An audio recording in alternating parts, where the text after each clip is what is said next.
Marvel's Kevin Feige has a major regret about Doctor Strange.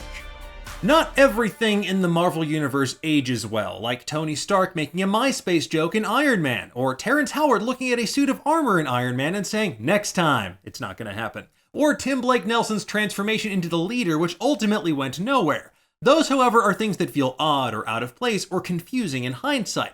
But then there's the casting of Tilda Swinton as the Ancient One in Doctor Strange, which raised red flags from word one.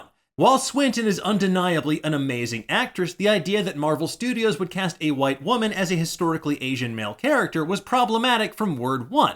Marvel attempted to recontextualize the Ancient One as a sorcerer of Celtic descent, but in doing so erased a prominent Asian character from the Doctor Strange mythos and erased a role for an Asian actor in the process. In the lead up to Doctor Strange, director Scott Derrickson told the Daily Beast that while he assumed the role would be played by an Asian woman as they were working on the script, they worried they were contributing to the Dragon Lady stereotype, a term referring to a type of domineering, powerful, secretive, mysterious Asian woman with duplicitous motives based on the types of characters played by actress Anna May Wong.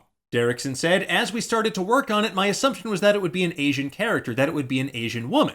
We talked about Asian actors who could do it as we were working on the script, every iteration of it, including the one that Tilda played, but when I envisioned that character being played by an Asian actress, it was a straight-up Dragon Lady." Although Derrickson and company tried to counterbalance this by giving Wong more agency and a life outside of being Doctor Strange's servant in the comics in this film, the damage had been done. And this is particularly damning when considered in concert with a recent study by the University of Southern California's Annenberg Inclusion Initiative, which noted that across 1,300 films from 2007 to 2019, Asian and Pacific Islander characters account for less than 6% of all speaking roles. Less than 6%. And while Hollywood clearly didn't learn its lesson about whitewashing in the immediate aftermath, case in point, Ghost in the Shell with Scarlett Johansson came out the following year, Marvel Studios head honcho Kevin Feige now expresses regret for the way they handled the casting of the Ancient One in Doctor Strange. In an interview with Men's Health for their cover story on Simu Liu and Shang-Chi and the Legend of the Ten Rings, which marks the Marvel Cinematic Universe's first Asian superhero headlining their own movie, Kevin Feige had this to say. "We thought we were being so smart and so cutting edge. We're not going to do the cliche of the wizened, old, wise Asian man, but it was a wake-up call to say, well, wait a minute, is there any other way to figure it out? Is there any other way to both not fall into the cliche and cast an Asian actor?" And the answer to that is, of course, yes.